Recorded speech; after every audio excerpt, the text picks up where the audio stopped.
Bonjour. Bonjour. Excusez-nous pour ces quelques mouvements non volontaires. Merci de votre présence ce matin. On est vraiment ravis tous les quatre de vous présenter quelque chose sur lequel on a travaillé ces dernières années pour certains d'entre nous, ces derniers mois pour les autres, sur la base d'un constat assez simple. Moi, ça fait 25 ans que je crée des entreprises de nouvelles technologies en France.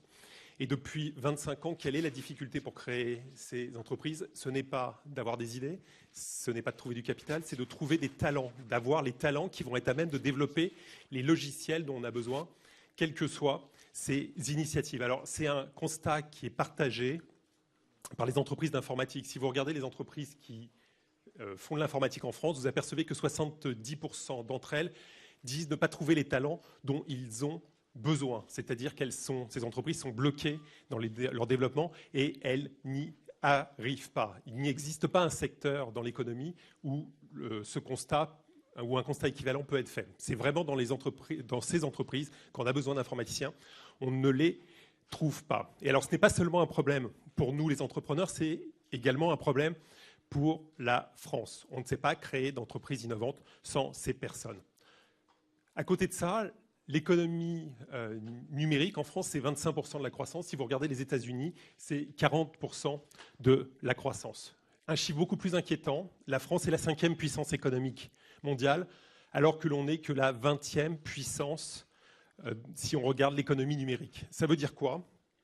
Ça veut dire que nos politiques, plutôt que de regarder vers l'avenir, ils passent leur temps à regarder par derrière. Donc ils vont tenter de sauver ce qui leur semble pouvoir être sauvable sans regarder vers l'avenir. Et au bout d'un moment, on va naturellement et directement vers le déclin. Si on retrouvait donc cette puissance, si la France devenait dans l'économie numérique la 5e puissance mondiale, on n'a plus de problème d'emploi en France, on n'a plus de problème de chômage. Et malheureusement, ce n'est pas ce que font nos politiques. Ce n'est pas un sujet franco-français, il y a des initiatives dans ce sens dans le monde entier. On paraphrase d'une manière assez habituelle Steve Jobs, et je vais le faire. Il disait quelque chose qui est assez simple. Si tout le monde... en fait, que le fait d'apprendre à programmer, c'est ce qui vous apprend à réfléchir, ce qui vous apprend à créer les choses. Donc, ce n'est pas un sujet franco-français. Il y a une initiative aux États-Unis qui s'appelle Code.org. Regardez.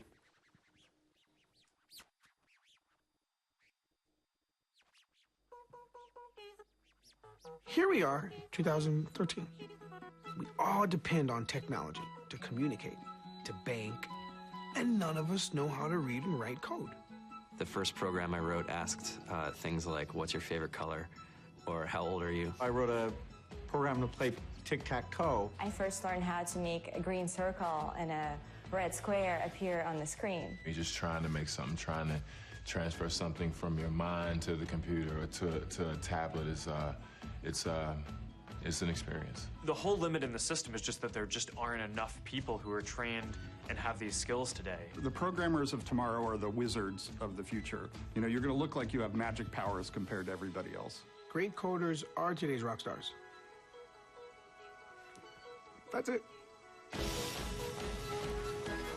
On s'est dit qu'on ne pouvait pas laisser la France dans cet état. Et on s'est dit autre chose, c'est que seule l'initiative privée peut faire avancer les choses. Si on se repose une nouvelle fois sous les pouvoirs publics, ils sont trop concentrés à essayer de sauver ce qui ne l'est pas. Donc ce n'est pas la peine de compter sur eux. Donc il faut, au travers de l'initiative privée, être capable de faire quelque chose de différent. Je connais Nicolas Sadirac depuis 20 ans. On a souvent échangé sur ces sujets. Nicolas était à l'origine des plus grandes écoles d'informatique en France, de l'EPITA, de l'EPITech, de la Web Academy. Ils font partie des gens qui font bouger le numérique en France, qui ont fait bouger le numérique en France. Alors, Nicolas, dans quel état est le système éducatif concernant ces sujets aujourd'hui? Bonjour, moi ça fait un peu plus de 20 ans que je travaille dans le système éducatif. J'ai participé à plusieurs projets, des projets dans le public et dans le privé. Et le constat, c'est que le système n'arrive plus à répondre du tout à cet objectif de former des gens créatifs. Premièrement, d'abord, il n'a pas été créé pour ça. À l'origine, le système a été créé pour fabriquer les fonctionnaires de l'État dans un premier temps. Puis, au moment de la révolution industrielle, les ouvriers et les cadres. Et la première qualité qu'attend le système, c'est justement la normalité. C'est le fait d'être standard, de former un certain nombre de standards. D'ailleurs, le système de diplôme tel qu'il est fait conduit à fabriquer que des individus standard et répétitif. Et dès qu'on sort de ce système, eh ben, on n'a pas les qualifications, on n'a pas les diplômes, donc on ne peut pas. Donc le système tel qu'il est structuré ne peut conduire qu'à fabriquer des gens standardisés. Or, l'industrie du numérique a besoin exactement du contraire, de gens individuels, capables de créer, capables d'inventer. Le deuxième point qui pose problème, c'est que ce système, aujourd'hui, il est en total divorce avec le fonctionnement des jeunes. C'est-à-dire que les jeunes ont évolué, notre société a évolué, et elle refuse de plus en plus ce système totalement hiérarchique dans lequel on a un professeur qui va imposer une mode d'apprentissage, un mode de fonctionnement, des horaires, il y a des sonneries, on est très discipliné, on est limite à l'armée, et donc les jeunes ne peuvent plus supporter ce système-là. Et donc on arrive dans un système où aujourd'hui, en fin de compte, il n'y a pas de solution de réforme dans ce système, on est obligé de mettre en œuvre une vraie rupture et une révolution. À l'intérieur du système, on ne peut pas y arriver. Ce constat n'est pas, encore une fois, le nôtre seulement, il est partagé par beaucoup de monde, et regardez ce qu'en pense Ken Robinson au TED. Every education system in the world is being reformed at the moment, and it's not enough. Reform is no use anymore, because that's simply improving a broken model. What we need, and the word's been used many times during the course of the past few days, is not evolution, but a revolution in education. This has to be transformed into something else. One of the real challenges is to innovate fundamentally in education. Innovation is hard because it means doing something that people don't find very easy for the most part. It means challenging what we take for granted, things that we think are obvious. The great problem for reform or transformation is the tyranny of common sense. Donc, le résultat du système tel qu'il est aujourd'hui, c'est qu'on élimine 200 000 jeunes chaque année du système, qui sortent sans aucune qualification, sans aucun diplôme, sans même aucune reconnaissance.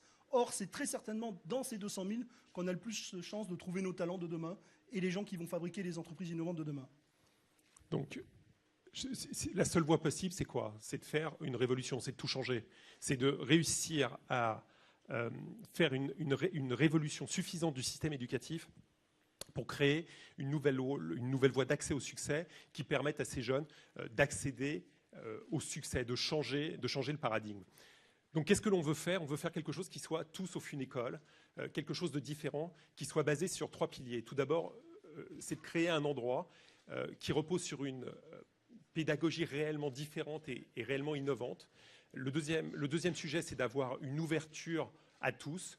Et le troisième, c'est d'avoir une infrastructure pour répondre à ces 2 besoins. Donc le premier sujet, c'est la pédagogie. Nicolas, en quoi on peut mettre en place une pédagogie différente? Donc on met en place une pédagogie qui va être profondément différente sur 3 axes. Donc le premier axe, ça va passer sur le fait d'intégrer le constat que la connaissance n'a plus d'importance. Au jour d'aujourd'hui, la connaissance, et particulièrement dans nos métiers technologiques, elle est accessible en permanence sur Google.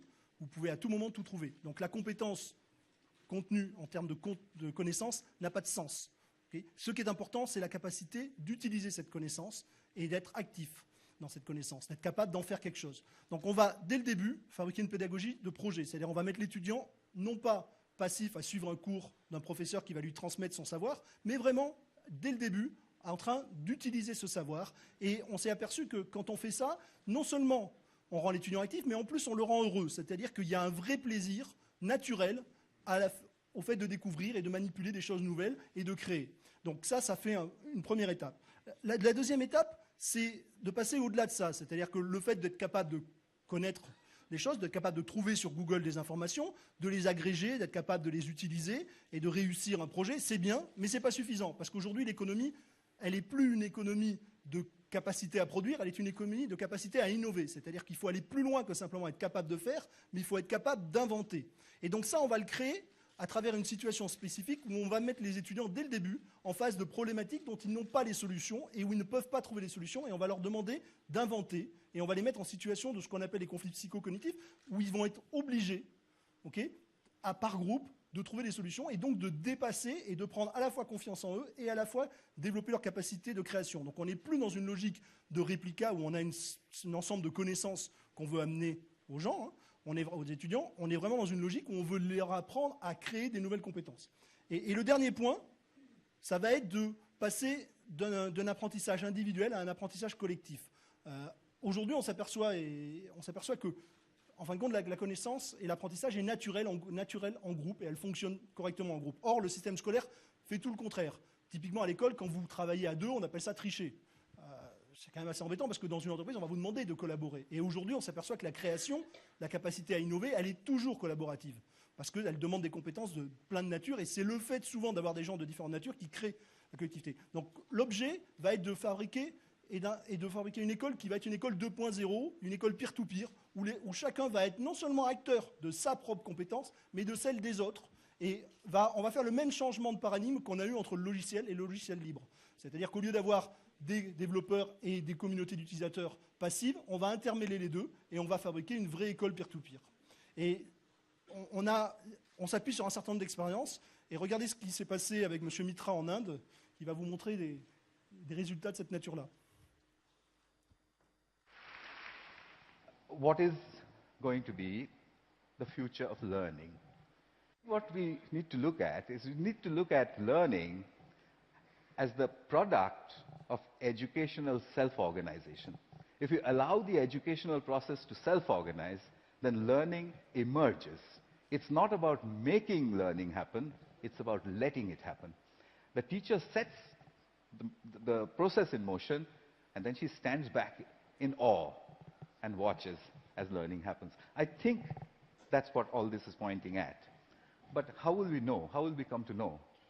Well, I intend to build these self-organized learning environments.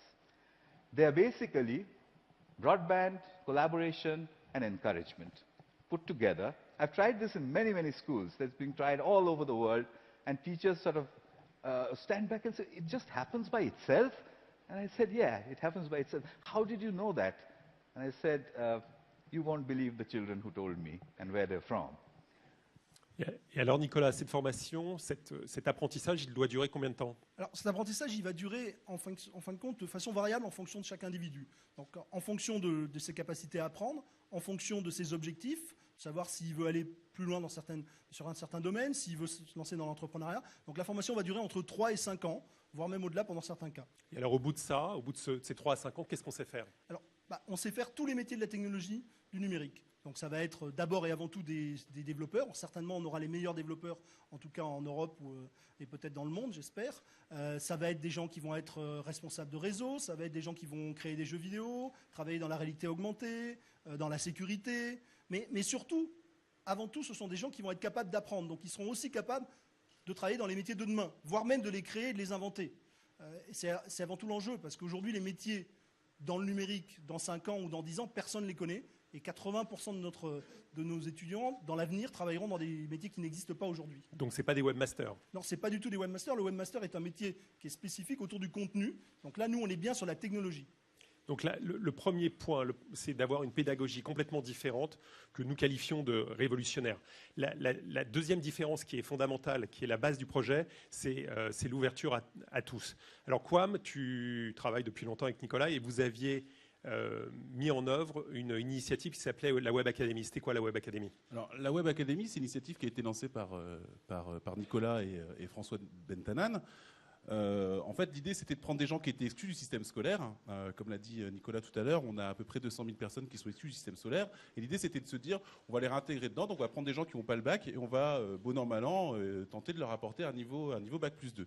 Et puis, quand on a commencé à travailler avec eux, on s'est rendu compte qu'en fait, ça répondait à ce que disait Nicolas tout à l'heure, c'est-à-dire qu'on avait des gens qui étaient hyper créatifs, des gens qui avaient été rejetés par le système scolaire, mais qui au final, pour nous, informaticiens et dans le numérique, étaient des gens qui étaient très très bien.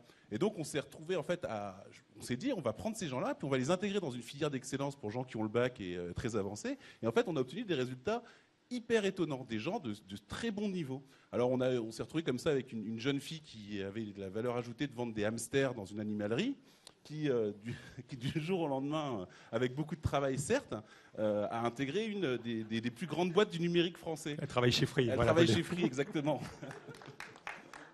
Donc c'est des gens qui sont effectivement qui pensent hors des standards et qui donc apportent cette innovation. Mais au-delà de ça, apporter cette innovation, ça passe également en fait par le milieu socio-professionnel dont vous êtes issus, aussi étonnant que cela puisse paraître.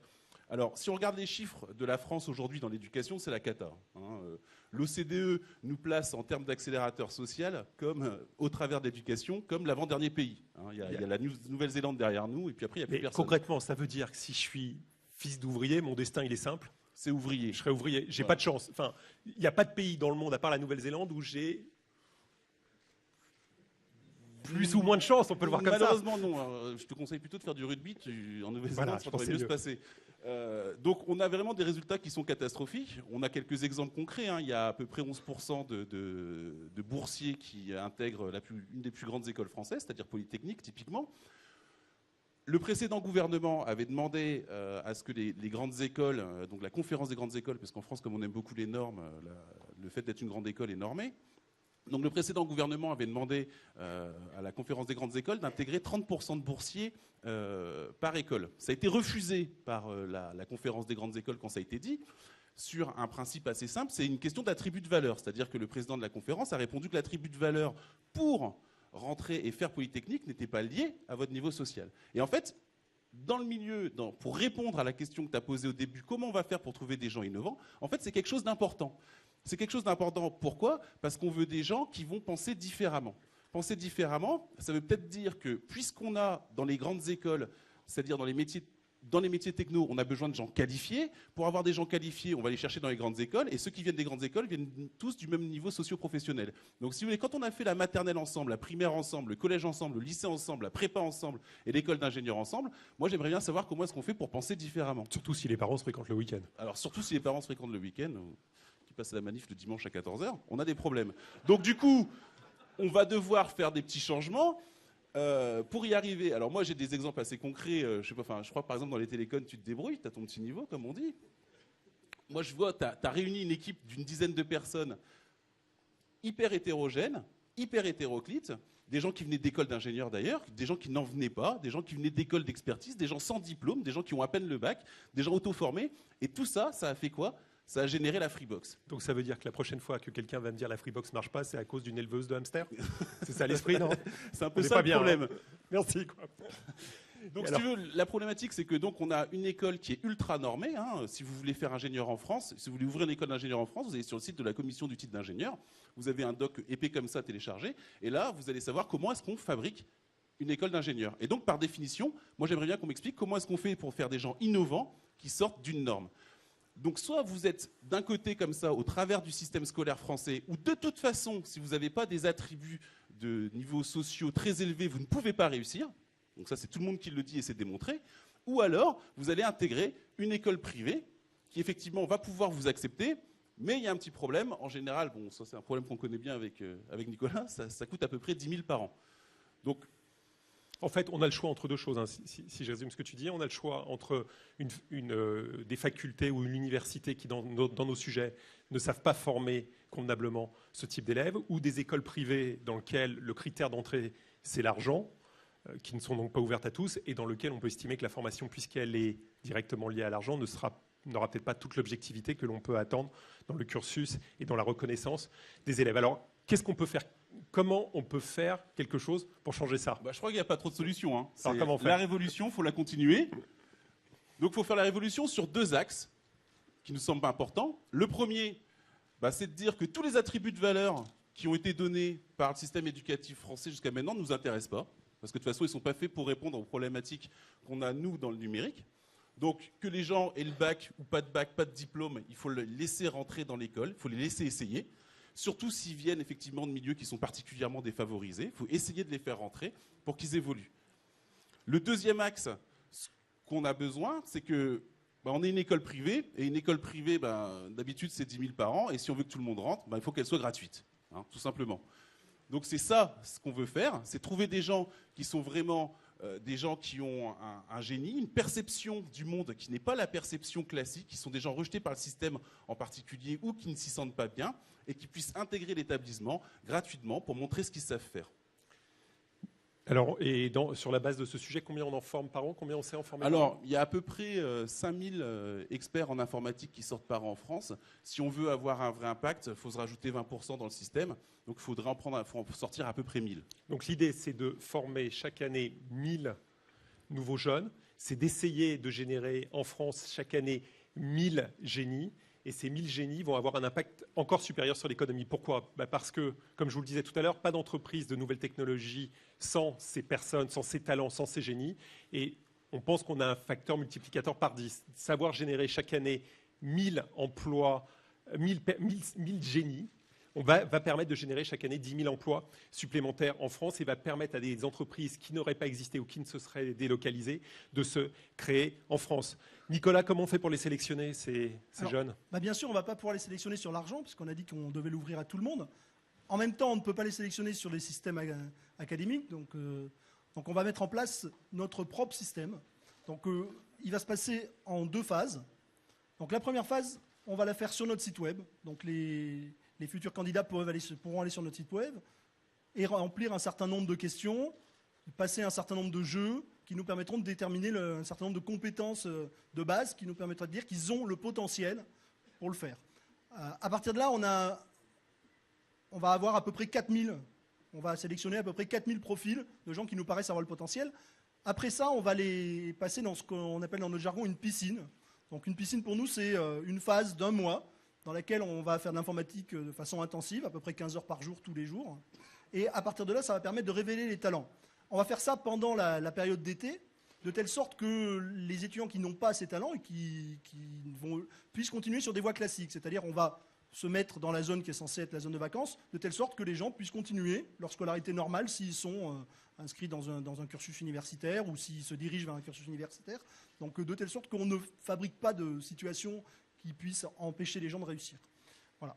Donc à l'issue de cette partie de piscine, donc qui va avoir lieu 4 fois, 4 fois 1000 étudiants, on sélectionnera les 1000 meilleurs. Et ces 1000 meilleurs, ils nous rejoindront en novembre. Et ces 1000 meilleurs, on les amènera à être au top du top en informatique. Alors, qui dit réussite technique dit infrastructure de haute qualité. Parce que si on veut réussir à motiver ces 1000 jeunes sélectionnés, il faut leur donner tous les outils. Alors, Florian, toi, tu gères depuis des années des infrastructures d'école. Qu'est-ce qu'on a fait ? Qu'est-ce qu'on a mis en place ? Alors, projet unique, moyen unique, gratuit, mais haut de gamme.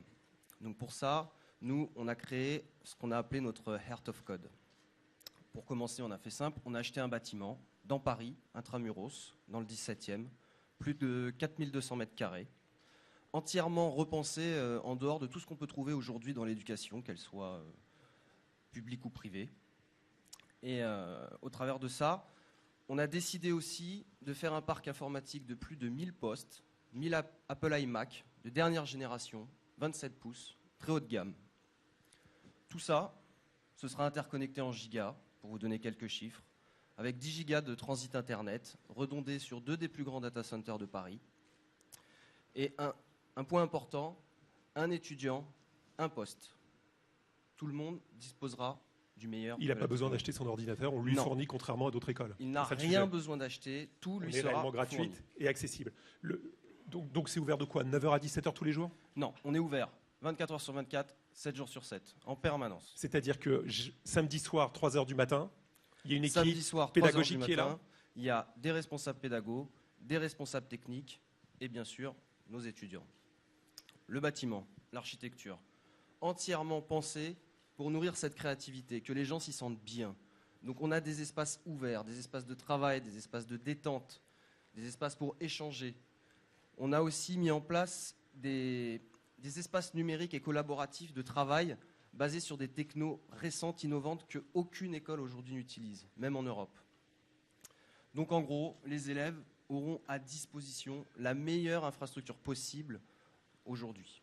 Et donc un bâtiment qui leur donne envie d'y aller, qui leur donne envie d'apprendre et qui met en place toute l'infrastructure nécessaire pour avoir... Un bâtiment pour être comme à la maison, voire plus. D'accord. Alors, au final, donc, je crois que vous l'avez compris, c'est une infrastructure qui est la meilleure possible, une pédagogie complètement innovante, une ouverture réelle à tous. Il fallait lui donner un nom. Florian, donc, qu'est-ce qu'on lui a donné comme nom ? Il fallait lui donner un nom. Donc cette formation, qui est tout sauf une école, avait besoin d'être identifiée. Et nous, on a un nom qui nous tient à cœur, qui est une référence à un auteur de science-fiction qui s'appelle Douglas Adams. Donc cette école, elle s'appelle 42. 42,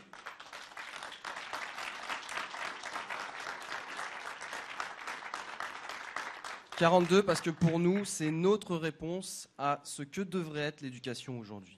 Donc, on synthétise. 42, c'est quoi? C'est un endroit différent dans lequel on met en œuvre une pédagogie réellement innovante, dans laquelle on va permettre à tous, quels que soient ses moyens sociaux, même si on est au bout d'un parcours en échec scolaire, même si dans sa vie scolaire on a toujours eu 0, c'est potentiellement ouvert, et le tout dans une infrastructure de haute qualité. C'est disponible aujourd'hui. On va donc présélectionner 4000 personnes. Sur ces 4000 personnes, 1000 seront là à la rentrée en novembre. Comment on s'inscrit, Nicolas? C'est très simple. Dès maintenant, sur notre site, 42.fr, et c'est parti. Et donc, sélection pour cet été. Vraiment, merci d'être venu ce matin. C'est une initiative qui nous tient à cœur, vous le savez. J'aimerais remercier la Fondation Free qui nous a aidés à organiser cet événement et tous les gens qui, ces derniers mois et années, nous ont aidés à mettre en place cette initiative aujourd'hui. Puis une petite pensée à Arnaud et à sa famille, parce que je sais que tout va bien et je suis content pour lui. Voilà, on est à votre disposition pour toutes vos questions, quelles qu'elles soient. Il y a des micros, normalement.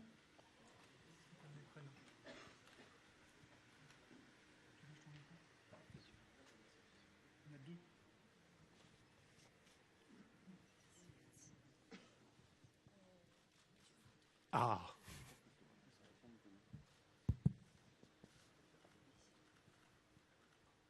Comme il y a 3 personnes les unes d'à côté des autres qui ont 3 questions, avec un micro, ça va être super. 4. Merci. Bonjour, Emmanuel Trécol de l'AFP. Je voulais savoir comment allait être financée cette école. C'est un organisme à but non lucratif qui a été créé il y a quelques mois pour s'en occuper. Elle est financée par, pour l'instant, moi-même en totalité, mais on espère que d'autres entreprises viendront nous aider.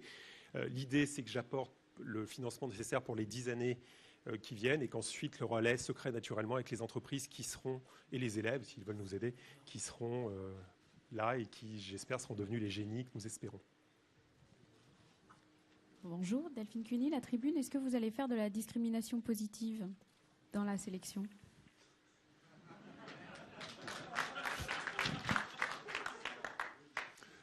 Non, on ne va pas faire de discrimination positive pendant la sélection. C'est pas ça du tout.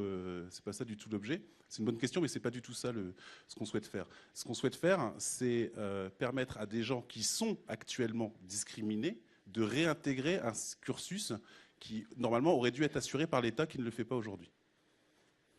Et si le résultat, c'est que les gens qui sont sélectionnés, ce sont que des gens issus de milieux sociaux favorisés qui auraient pu rentrer dans une grande école d'ingénieurs ? Alors, ce qui se passe aujourd'hui, c'est qu'on a quand même un petit retour d'expérience sur le sujet. C'est-à-dire qu'on ne vient pas d'arriver là en se disant « tiens, on monte une école », ça fait une vingtaine d'années qu'on est sur le cas, et ce ne sera pas le cas. Voilà. On sait qu'aujourd'hui, on ne va pas tomber dans ce genre de travers. Emmanuel Delsol, l'usine Nouvelle. Comment est-ce que vous allez recruter les enseignants ou je ne sais pas comment vous les appelez, les accompagnants pédagogiques?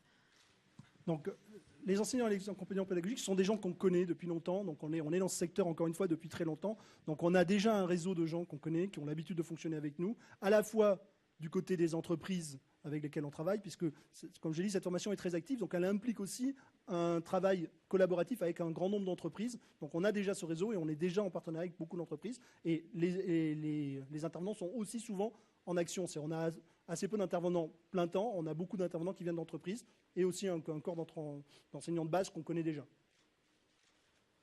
Bonjour, je vais revenir sur les chiffres. Pour le financement, est-ce qu'on peut avoir quelques chiffres ? Notamment, c'est quoi le coût d'un étudiant dans cette école? Et globalement, c'est combien de millions qui ont été investis dans ce projet, sachant qu'il y a une partie de démarrage avec un bâtiment, etc., et les fournitures, l'équipement, et les coûts de fonctionnement ensuite. On vous parle d'amour, vous nous répondez argent. Je reconnais Voilà. bien la Gaëlle. Journal économique, désolé. Pardon. La mise en place de la structure a coûté environ 20 millions d'euros. Et on pense que le budget total pour 10 ans sera de l'ordre de 50 millions d'euros. Pour les 10 ans. Pour les 10 ans. Merci.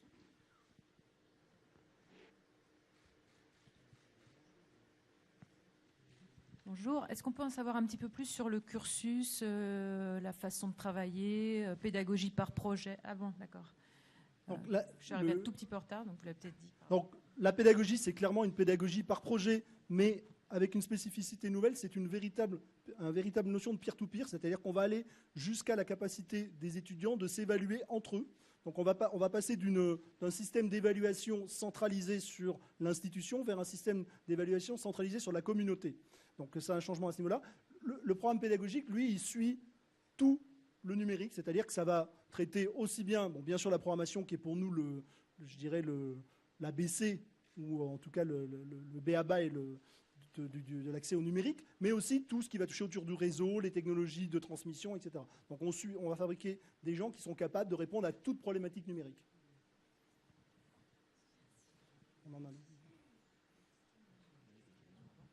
Bonjour, Laetitia Krupa, France 5. Est-ce que créer cette école, c'est pour vous une façon de faire mentir ceux qui vous appellent un passager clandestin? Je pense à Arnaud Montebourg et Madame Fleur Pellerin.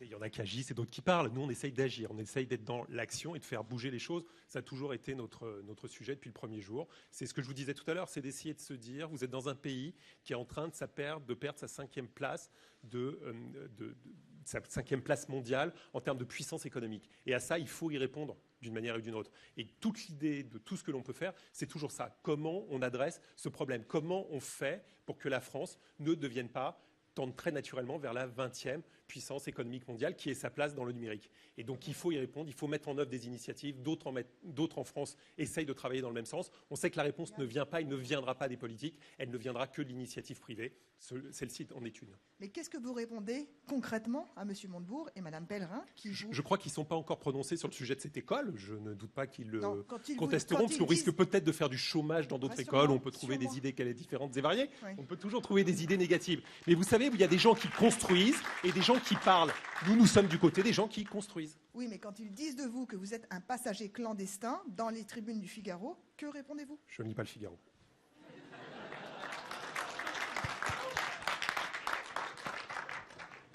C'est une blague, je lis le Figaro, bien sûr. Bonjour, Pascal Saint-Mamin, 01net. Est-ce que vous avez l'intention de rester sur Paris uniquement ou de vous développer sur la province? Moi, je ne sais pas lequel de nous quatre est censé répondre à cette question. Bah, vous, par non, exemple. merci.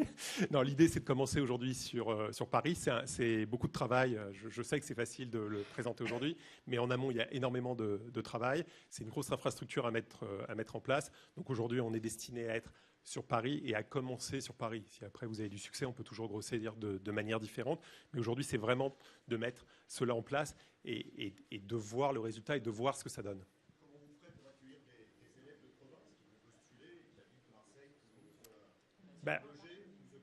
Non, ça aujourd'hui, il n'y a pas de choses mises en place pour le faire. Ce sont des choses que l'on ne peut étudier qu'avec les infrastructures publiques, notamment la mairie de Paris, et ce ne sont pas des choses dont nous avons discuté à ce jour avec eux.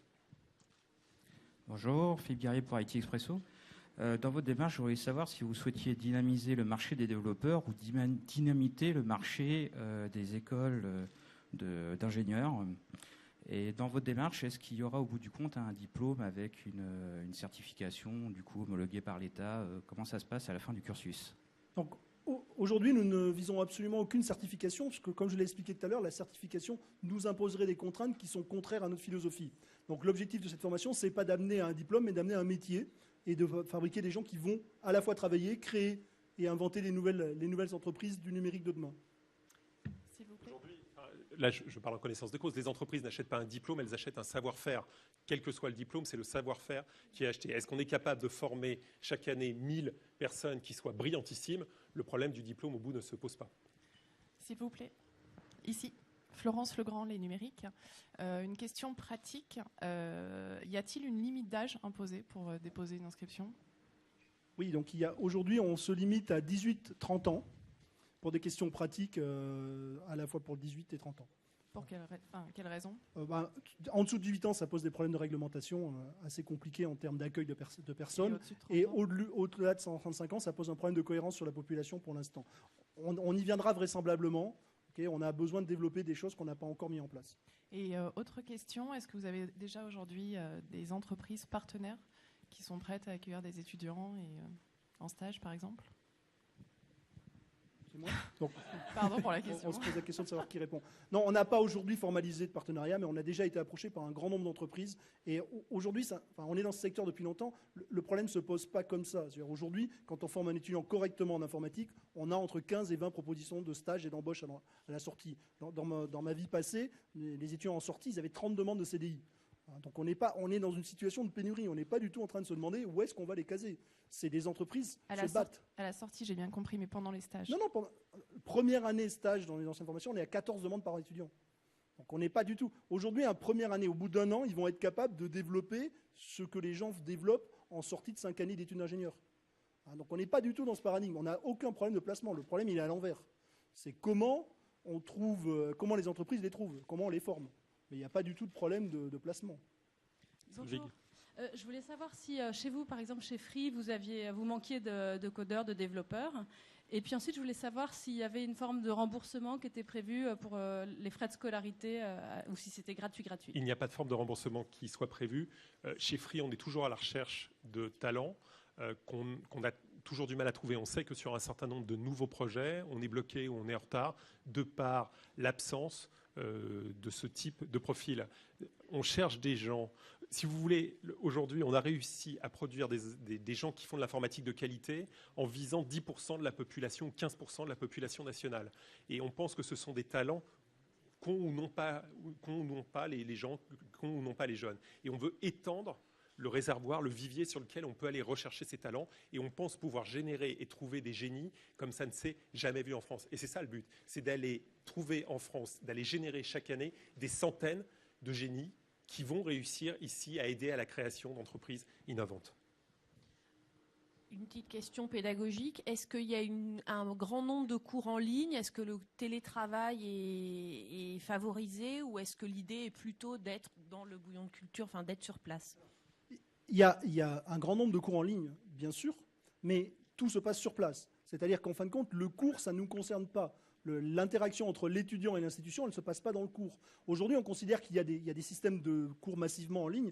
Vous pouvez accéder aux cours du MIT. C'est-à-dire aujourd'hui, avoir un cours sur un sujet technique, ça n'est plus du tout un problème. Vous avez des accès sur les meilleurs profs du monde en permanence. Donc la problématique, elle est très clairement de créer l'environnement dans lequel les étudiants vont évoluer. Donc là, c'est du présentiel. Donc on a besoin d'un lieu, on a besoin d'un lieu spécifique dans lequel on est capable de faire émerger cette convergence, cette capacité collaborative, cette capacité créative. Donc, alors que la partie purement de recherche d'information, aujourd'hui, elle est largement accessible. En plus, c'est en train de se développer de façon très massive. Donc il y a aujourd'hui des très grosses institutions comme le MIT, Stanford, qui mettent tous leurs cours en ligne et vous avez toutes les données possibles et imaginables. Donc aujourd'hui, avoir un prof qui fait un cours dans un amphi, c'est quasi ridicule, quoi. Parce que vous pouvez en même temps, d'ailleurs on le voit, moi-même je passe dans beaucoup d'universités, je vois des étudiants qui sont dans un cours, par exemple de physique, en train de regarder le cours de physique du MIT, alors qu'ils sont en Chine, par exemple. Ça m'est arrivé dernièrement. Donc aujourd'hui, à un moment donné, si vous voulez étudier un sujet, la meilleure réponse, elle est toujours sur le net, elle n'est jamais dans l'amphi. Enfin, sauf si vous êtes à l'endroit où vous avez le prix Nobel de physique, quoi. Ce qui est assez rare de pouvoir tous en même temps être à cet endroit. Donc aujourd'hui, on dispose tous du top du top. La question 2 ? Il y a aujourd'hui des ressources françaises aussi.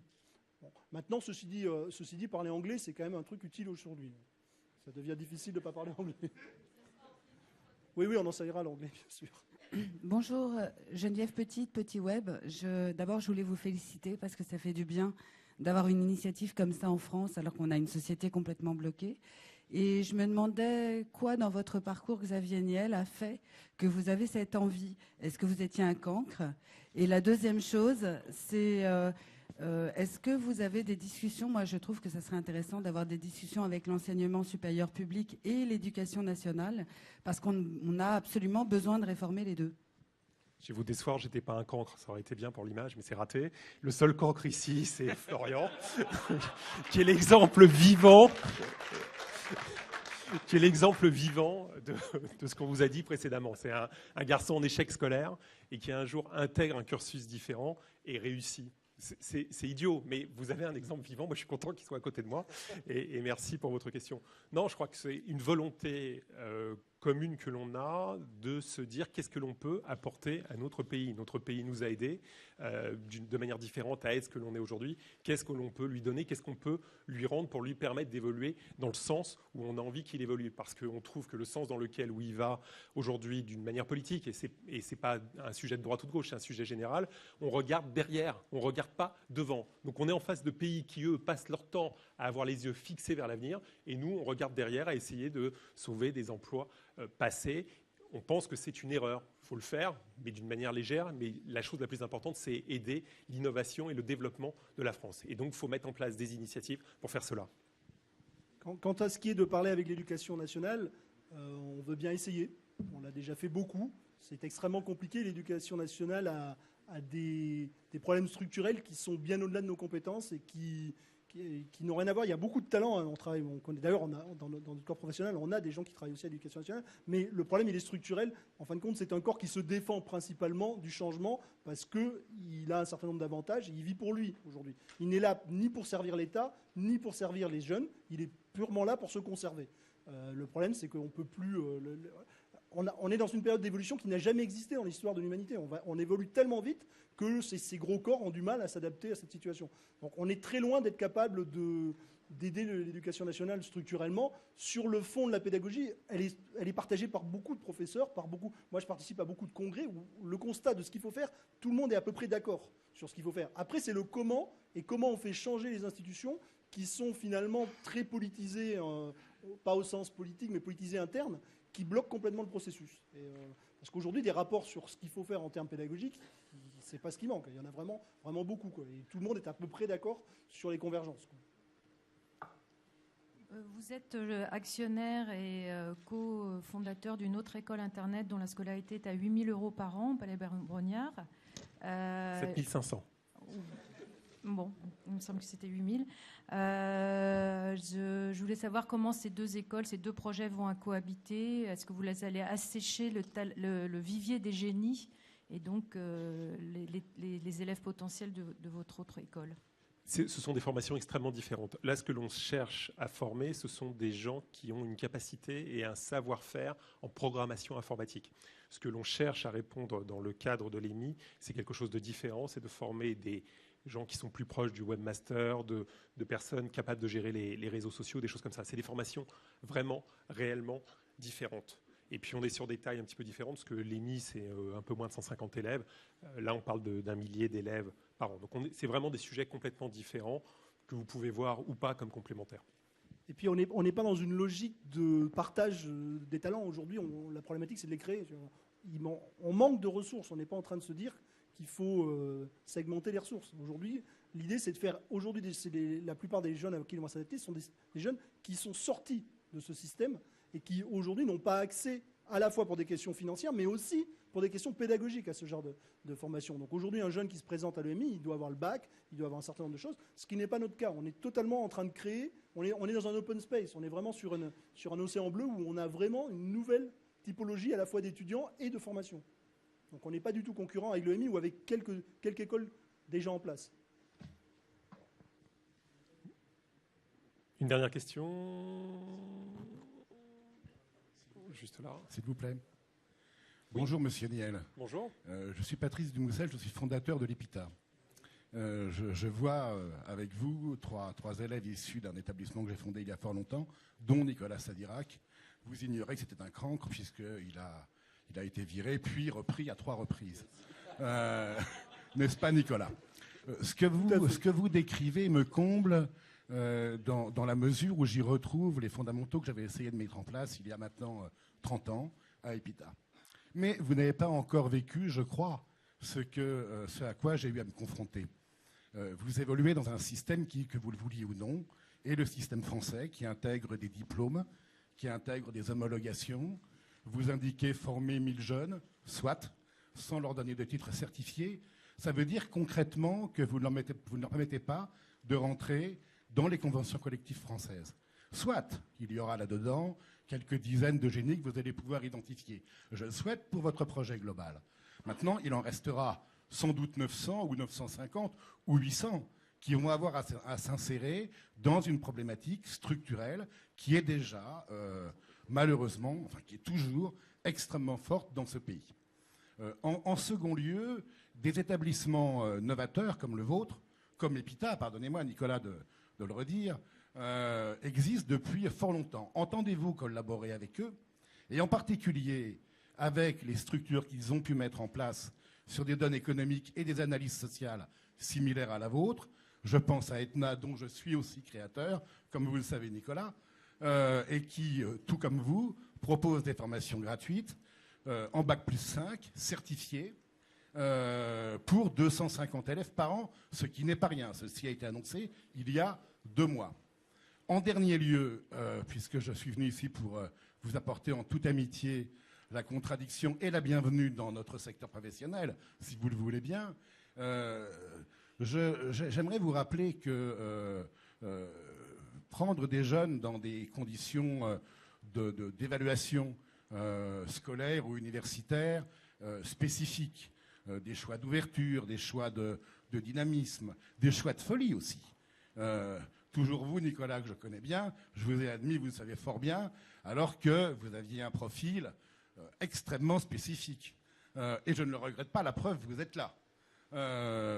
Mais il n'empêche que la culture générale, pas au sens littéraire nécessairement, au sens de l'ouverture sur le monde, est un des éléments que l'on rencontre dans l'enseignement supérieur en France, et ceci depuis plusieurs siècles, depuis Montaigne. Et je vois mal à ce qu'il y ait création, même avec Bill, hein, s'il n'y a pas d'ouverture sociale, d'ouverture culturelle, d'apprentissage des données politiques, des données littéraires et des données scientifiques. Loin de moi l'idée de faire l'apologie des prépas traditionnels. Je les ai réfutés dans mes établissements. Mais cependant, la culture et l'éloge de la différence font partie des éléments fondamentaux.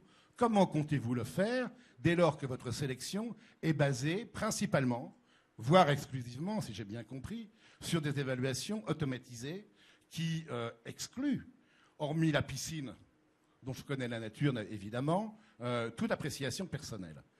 Et comment comptez-vous avoir cette créativité avec des jeunes que vous allez prendre bon an, mal an à la sortie du bac et qui n'auront pas, sur une période de 3 ans, vous savez parfaitement, dans un système de formation technique, le temps de se former et d'apprécier ce qu'est la culture et donc de comprendre le fond des problématiques auxquelles ils vont être confrontés. Merci. Je crois que le premier sujet qui est extrêmement important, et merci de votre présence, je suis ravi qu'on vous ait invité, le premier sujet qui me paraît important, c'est que moi, il y a quelque chose qui me paraît scandaleux, toujours, et qui est valable dans toutes mes initiatives, c'est qu'à partir du moment où l'école, où la formation devient un business, ça ne marche plus. Et c'est tout le contraire de ce que l'on souhaite faire. Aujourd'hui, il existe un certain nombre d'écoles d'informatique privées dont la finalité, alors on peut avoir une petite initiative sociale sur le côté pour faire beau, dont la finalité est de gagner de l'argent et d'enrichir des gens. Et ça, je pense que c'est un modèle des années 80 qui n'est pas adapté à aujourd'hui. Aujourd'hui, on cherche à avoir un modèle ouvert. On ne cherche pas à avoir des jeunes qui ont le bac ou qui ont eu le bac. On cherche à avoir des jeunes qui sont potentiellement en échec scolaire, qui sont des talents. Et d'identifier ces talents et de les faire monter. Et de les faire monter, vous me parliez du diplôme, mais chez Free, on n'aurait pas créé la Freebox, c'était ce que vous disiez tout à l'heure, Kwame, on n'aurait pas créé la Freebox si on avait pris des gens qui avaient le bac et une école d'ingénieur normale. C'est parce qu'on prend des jeunes qui sont des éleveurs de hamsters à la base, qui sont différents et qu'on les met ensemble et qu'on les fait collaborer, que l'on crée quelque chose de différent. Donc l'image de l'école ou des écoles qui ont pu être créées dans les années 80, je pense, est différente de ce que l'on peut faire. Elle peut être complémentaire, potentiellement. Je pense qu'on a besoin de former des talents de manière différente. Certaines écoles privées s'adressent à 15% de la population. Nous, on s'adresse à 100% de la population parce qu'on estime que sur ces 85 autres pourcents, on a un vivier de gens brillants et qui va le réussir et qu'il va falloir faire émerger. On n'est pas là pour faire un débat. Je pense qu'il y a d'autres questions. Je vous en remercie.